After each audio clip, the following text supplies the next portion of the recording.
Hello, stargazers. Okay, so we are going to go through this whole week's astrology, I promise, but I do have to warn you, the week itself is not terribly exciting until it is, until we get to late Friday night, early Saturday morning, and we start to hit that solar eclipse.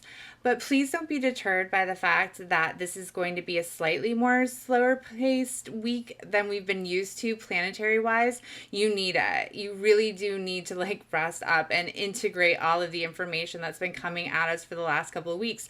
Because the second half of December, the back half of December is absolutely a mile a minute. This is kind of like a blessed respite, but the solar eclipse is really like a lit match, it's sparks it sets it all off in whatever direction that we're going, whether it's with us personally, whether it's the stock market, whether it's crypto, whether it's the country, which are usually the big aspects that we cover around here. All of us are going to have an upset and a loss that leads to a new beginning. And I wouldn't even say in the sense of like a loss that you're going to be super traumatized about it. I think you're going to be pretty ready to let it go and see what comes next.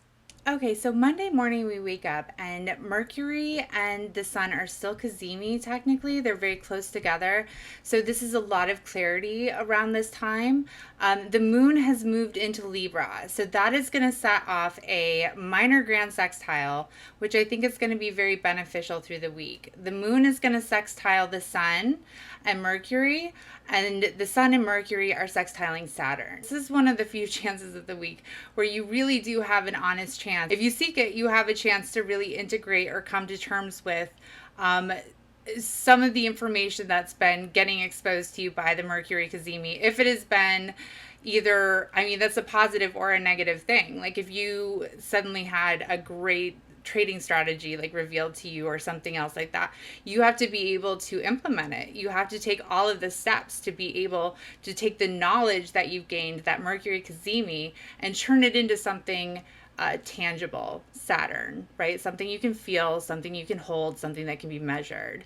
So that's the sense of Monday. It's got a very, if we can build it, we can be it sort of philosophy to it. So Tuesday, we have Mars coming out of the sextile that he has been in with Venus, pulling out of that, and also moving past his trine to Neptune. So that trine that's been going on kind of for a while, that it's been building up to, I've been describing it as inspired action, okay? The inspiration coming from Neptune and the action coming from Mars. The downside to that, and one of the things that I have been actually struggling with quite a lot, is that it's not easy to take action unless you are inspired under this kind of an influence. Like now we're going to start seeing the energy of Venus coming into her conjunction with Pluto, really starting to take center stage. We know what we want now. We know what we're going for. We know what the objectives are. And this is about us trying to empower ourselves. Pluto is about empowerment, to go after those values, probably with a sense of urgency that we may not have shown before. For the moment, we are feeling that certainty of like, okay, I know what I want. I'm going to go for it. Okay, Wednesday gets tense. Wednesday gets very tense and the moon moves into Scorpio. Okay, Scorpio moon. I'm in a progressed Scorpio moon right now, which I actually really love. I feel amazing. It's been an intense time, but it's been a really transformative time. And that's what Scorpio promises you. When you're in Scorpio, you're not there for a good time. You're there for a transformative time. You are going to have intense and dramatic emotions coming up. The Saturn-Uranus square on its own is responsible for quite a few catastrophes, including the Texas power outage. But that's enough to really tie together the entire energy and bring us into the eclipse. Like that would be a day that I would look for downside in the markets. Thursday is all about the Moon-Mars conjunction in Scorpio. It's not a terribly long-lasting transit, but it does trigger. It sets off events that kind of unfold as the rest of the day goes forward. But even still, this whole day is completely overwhelmed by eclipse energy because the eclipse is so strong. It's so close now. Like Friday night, early Saturday morning, we're in our eclipse already. And this solar eclipse is going to come with a major turning point for everything that we cover, for us, for the country, for the market. This is the last eclipse in the season that started in June 2020. So even though this is a new moon solar eclipse, it is an ending. It's on the south node of like losses and closure and what we're transcending and moving past. This is something being either like taken from us or relieved of us. There's a very good chance that this could feel like putting down something heavy and just moving on. I think at this point you've seen enough to understand why it's so important for your development that you let go, you move on, and this is promising a massive new chapter that's opening up. You're going to see the seeds of it immediately, and this is going to it's going to be a catalyst for almost 6 months of activity after this because eclipses are so long lasting. My concerns about the market. At this point from the transits that we've been going through, there's a couple of days like towards the end of the week, Wednesday and Thursday definitely do look like they're more downside days with like the fixed T-square that we have between the moon, Saturn, and Uranus, and with the moon Mars conjunction squaring Jupiter. There's a couple of days that look bad. The moon is not only going to be eclipsing the sun moving in, the moon is also perigee, which is a term that means that it's the closest it can get to the earth, or it's the closest that it's going to get to the earth in that cycle. And this is something that's had a correlation with excited human behavior. The markets tend to show either an increase or a decrease. Like excitement is not necessarily a positive term in this connotation. It just means you see big frenetic moves one way or another. And on top of that, once the moon is done eclipsing the sun, it goes straight out of bounds, which is basically saying that the moon is passing any point that the sun can travel itself. Those are always massive price action days. And again, they come with reversals. We've already had a massive drop in all markets, in crypto and in the stock market. And having another drop coming after that could be a very, very, very extreme situation because there is yet another coming. But if we're going into that much downside, I honestly kind of feel like the solar eclipse is a turning a point to the upside.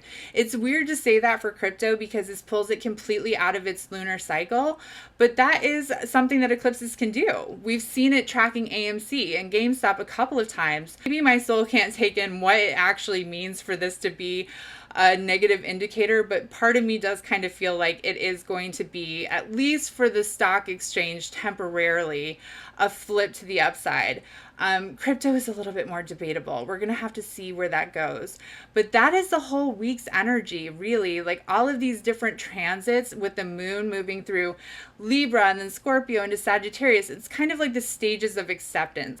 It's not necessarily something that you have to try and like astro hack or figure out how to get yourself in the right place at the right time, because this is meant to be a portal. You're going to be in the right place regardless.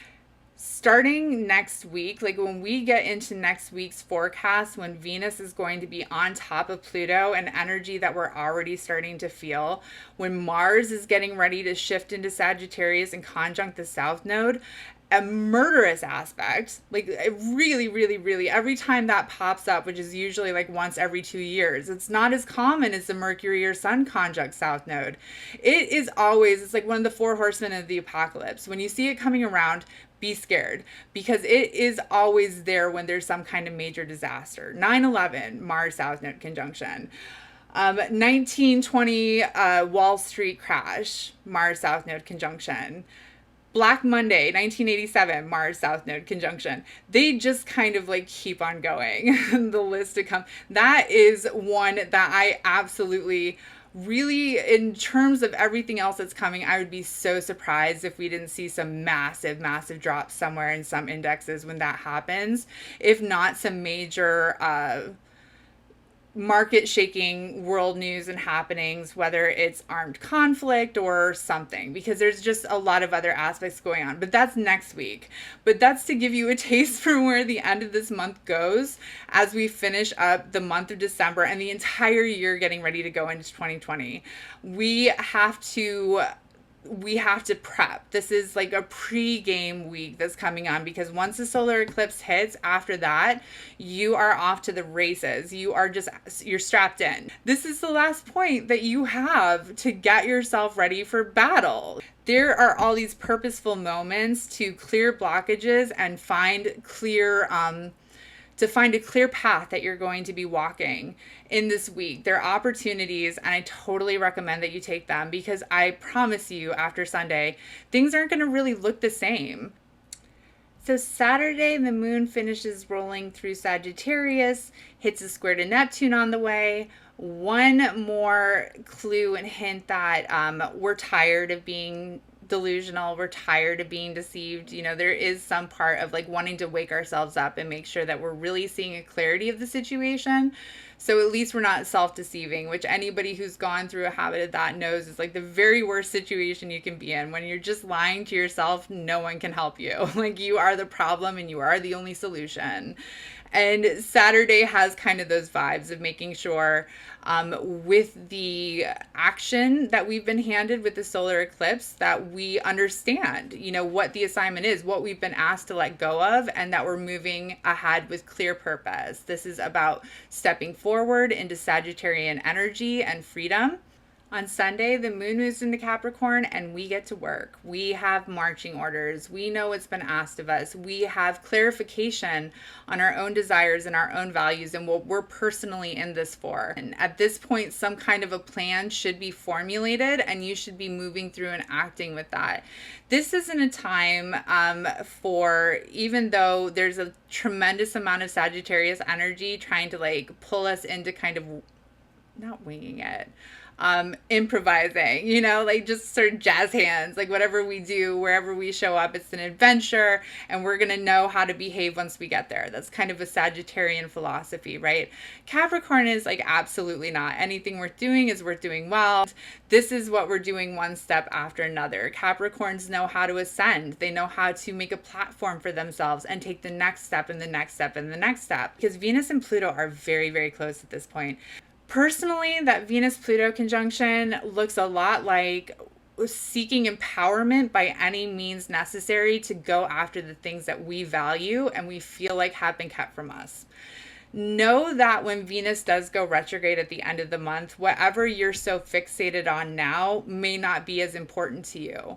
But I do think that if you have an impulse, or if you have that sort of calling to act on something or to pursue something or to stake your claim to something, I really think that you should follow it out, because there is absolutely nothing like knowing for certain that something that you cared about once before no longer matters to you. That is the ultimate state of freedom. You don't have to hedge your bets anymore. You don't have to hold a door open. You can strength test your values. You can see what is meant to stand the test of time, what is meant to be taken forward with you, and what is disempowering, what is pulling you further from your goals and your objectives and your wants, your desires. So that is the end of our week. We are going to meet back here next week to go over Venus and Pluto conjunction and everything else that is going to be happening, the Mars South Node conjunction, a whole bunch of stuff, and it is going to be much more fast-paced than what we're looking at now.